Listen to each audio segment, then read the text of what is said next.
ডাঙৰীয়া, বিধায়ক যাদৱ চৰকাৰী ডাঙৰীয়া, বিধায়ক আফতাব উদ্দিন মোল্লা ডাঙৰীয়া, বিধায়ক আব্দুল ৰাছিদ মণ্ডল ডাঙৰীয়া, উপস্থিত আছে প্ৰদেশ কংগ্ৰেছৰ উপসভাপতি প্ৰণয় ৰাভা ডাঙৰীয়া, সাধাৰণ সম্পাদক নিৰ্মল লাংথাচা ডাঙৰীয়া, সাধাৰণ সম্পাদক উদিত ভানু ডাঙৰীয়া, আমাক যোগদান কৰা অলপ দিন আগতে আমাৰ তৰুণ ৰাভা ডাঙৰীয়া প্ৰাক্তন চিফ,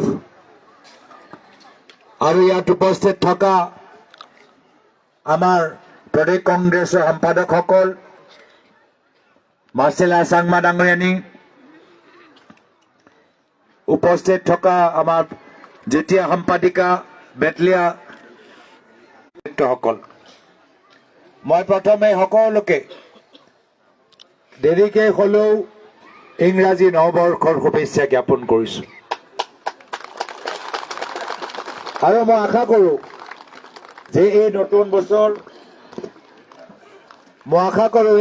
বছৰ আপোনালোকৰ জীৱনত শান্তি, সম্প্ৰীতি আৰু উন্নতি লৈ আনিব।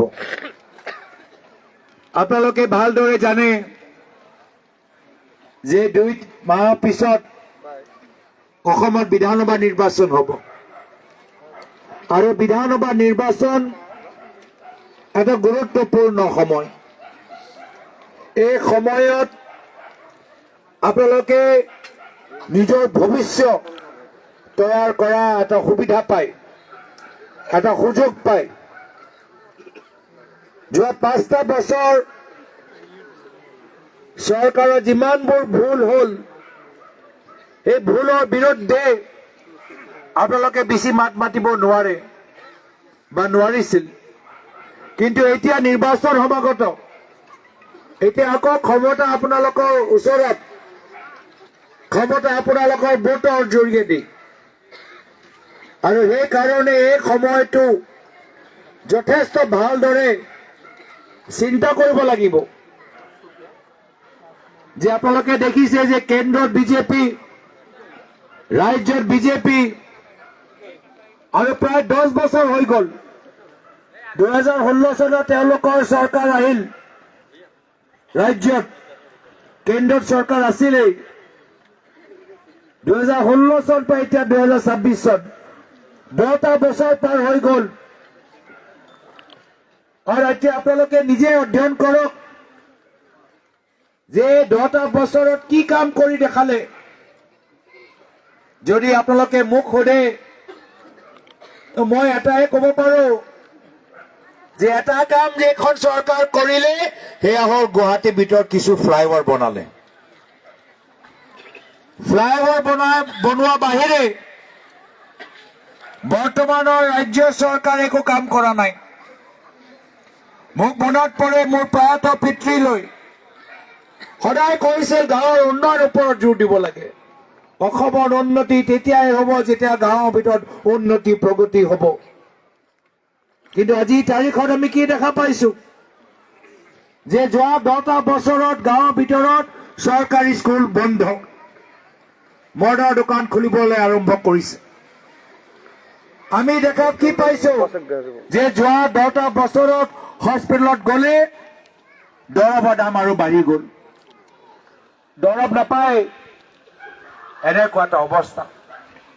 আমি কি দেখা পাইছো যে আমাৰ যুৱকসকল আগতকে আৰু বহুত বেছি অসম এৰি বাহিৰলৈ যাবলৈ হৈছে, কেৰেলালৈ যাবলৈ হৈছে, তামিলনাডুলৈ যাবলৈ হৈছে, গোৱালৈ যাবলৈ হৈছে। কিয়?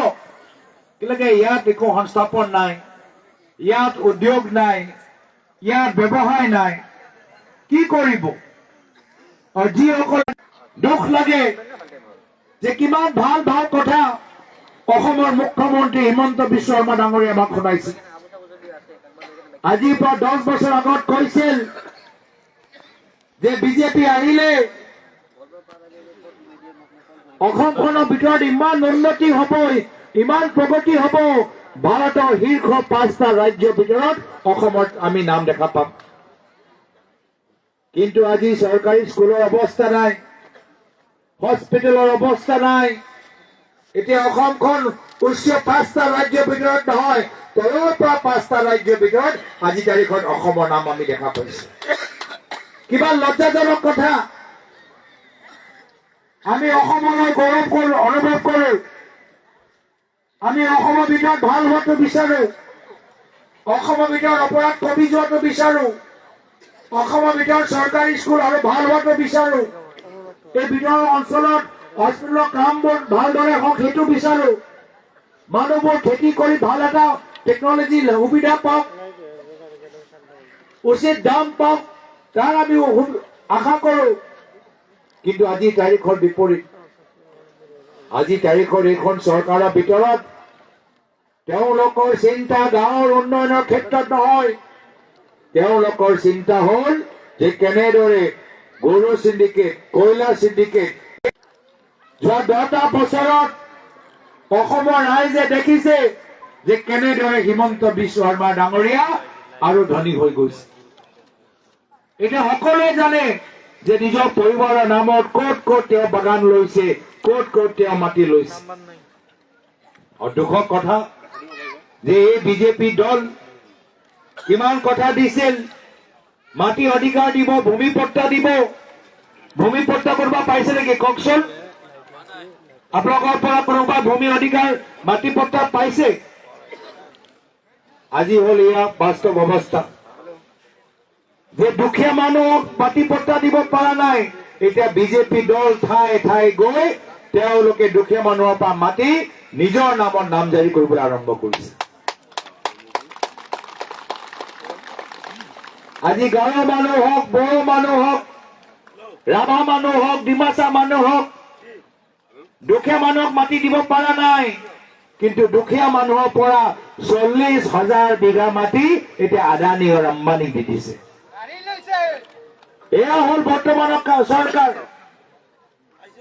এতিয়া কথা হল যে পৰৱৰ্তী দিনত আমাৰ চৰকাৰ আহিলে আমি কেনেদৰে কাম কৰিম, আমি কোনকেইটা বিষয়ৰ ওপৰত জোৰ দিম।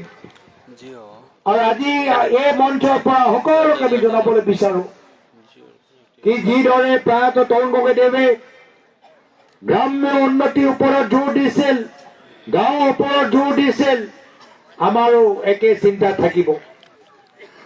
আমি গুৱাহাটী কেন্দ্ৰিক উন্নয়ন হোৱাটো নিবিচাৰো।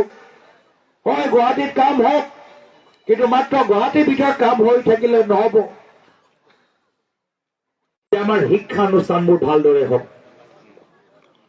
আজি বিজ্ঞানৰ যুগ, টেকনলজিৰ যুগ, আৰ্টিফিচিয়েল ইণ্টেলিজেন্সৰ যুগ, ভোকেশনেল ট্ৰেইনিঙৰ যুগ, স্কিল চাৰ্টিফিকেটৰ যুগ। প্ৰয়োজন তাত ডক্টৰ যাব লাগিব। আমি এনেদৰে গাঁৱৰ এটা সুস্থ পৰিৱেশ বনাব লাগিব। গাঁৱৰ ভিতৰত ভাল খেলপথাৰ থাকক, গাঁৱৰ ভিতৰত ভাল কোচিং থাকক। ইয়াৰ পৰা UPSC কোচিং হওক, ইয়াৰ পৰা পুলিচৰ কোচিং লাভ কৰক। সদায় যে পৰীক্ষা দিবলৈ গলে একদম দূৰলৈ যাব লাগে এইটো কথা নহয়। ওচৰত আমি পৰীক্ষা দিয়া ব্যৱস্থা কৰিব লাগিব। আজি এনেদৰে আমাৰ উদ্দেশ্য হল কি যিমান অবৈধভাৱে মাটি বিজেপি দলে যোৱা 10টা বছৰত কাঢ়ি লৈ গল, সেই মাটি তেওঁলোকৰ পৰা এতিয়া আমি কাঢ়ি লৈ আনিম আৰু দুখীয়া মানুহৰ মাজত আমি বিতৰণ কৰিম। আমাৰ উদ্দেশ্য হব কি নহয় বিজেপি দলৰ সম্পত্তি অসমৰ আজি তেওঁলোকে যিমান মাটি লৈছে তেওঁলোকৰ পৰা কাঢ়ি আনি হিমন্ত বিশ্ব শৰ্মা ডাঙৰীয়া যি অবৈধভাৱে চাৰিওফালে মাটি লৈছে তেখেতৰ পৰা কাঢ়ি লৈ আনি আমি দুখীয়া মানুহৰ মাজত বিতৰণ কৰিম। আজি আমাৰ নিৰাপত্তা এটা ডাঙৰ সমস্যা। দুখ লাগে যে মহিলাৰ প্ৰতি অন্যায় হয়, মহিলাৰ প্ৰতি মহিলাৰ ওপৰত অপৰাধ কৰা যায়, কিন্তু যেতিয়া পুলিচ থানালৈ যায় পুলিচ FIR নিলিখে। কিয়? কি হিমন্ত বিশ্ব শৰ্মা ডাঙৰীয়া অসমৰ আৰক্ষীসকলক কৈছে যে তোমালোকে FIR নিলিখিবা। FIR নিলিখিলে গোটেই ৰিপৰ্টটো কমি আহিব কি ক্ৰাইম কিমান হৈছে অসমত। এনেকুৱা কথাবোৰ এটা মিছা ছবি দেখাবলৈ বিচাৰে, মিছলীয়া কথাবোৰ কৈ আজি আঁচনি নামত মহিলাসকলক ব্লেকমেইল কৰে। ইয়াৰ আগতেও আঁচনি আছিল, কংগ্ৰেছৰ দিনত আঁচনি আছিল, কিন্তু কেতিয়াও আঁচনি নামত মহিলাসকলক ব্লেকমেইল কৰা নাছিল।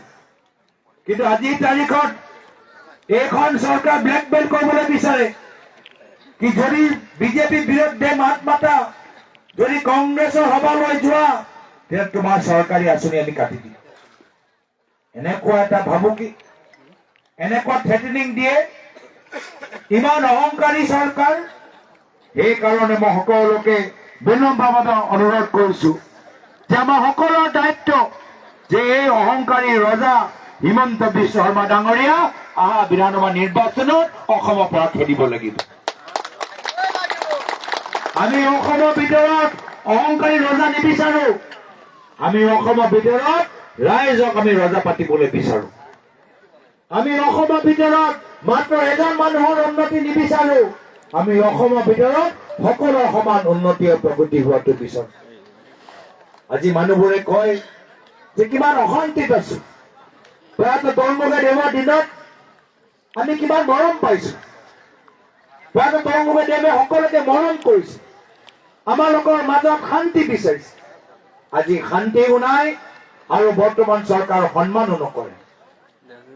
এইকাৰণে আমি সপোন দেখিছো এখন নতুন বৰ অসমত, যি বৰ অসমত আমাৰ সকলৰ গাৰো ৰাভা বড়ো সকলে স্বাভিমান সহকাৰে আমি জীয়াই থাকিব পাৰো, আমাৰ ল'ৰা ছোৱালী লৈ এটা ভাল ভৱিষ্যত আমি চাব পাৰো।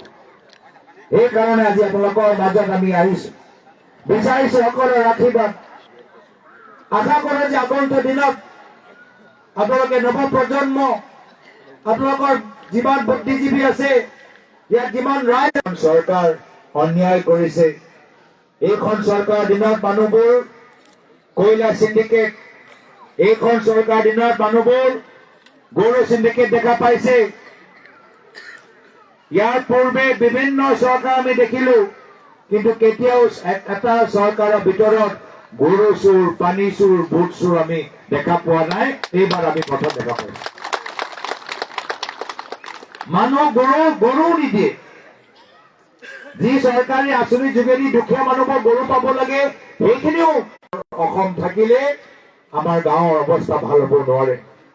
এটা সিদ্ধান্ত লৈ আমি আপোনালোকৰ মাজত আহিছো কি বৰ্তমান চৰকাৰ মাত্ৰ নিজৰ স্বাৰ্থৰ বাবে চিন্তা কৰে, কি কেনেদৰে নিজৰ পৰিবাৰৰ নামত ক'ত বাগান কিনিব পাৰে, ক'ত মাটি কিনিব পাৰে।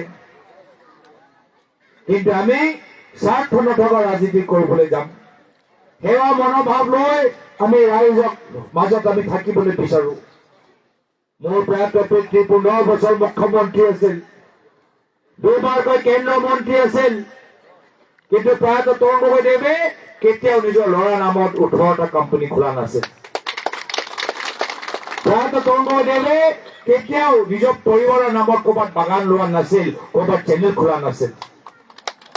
মাত্ৰ ৰাইজৰ মাজত সহজ সৰল ভাৱে মুখখনৰ ওপৰত হাঁহি লৈ সদায় সেৱা মনোভাৱ লৈ কামখিনি কৰি গ'ল। সেই একেই আদৰ্শ লৈ আমি পুনৰবাৰ আপোনালোকৰ মাজত চৰকাৰ গঠন কৰি আমি সোমাম। মই আশা কৰো যে আপোনালোকে আমাৰ লগত থাকিব। পুনৰবাৰ আজি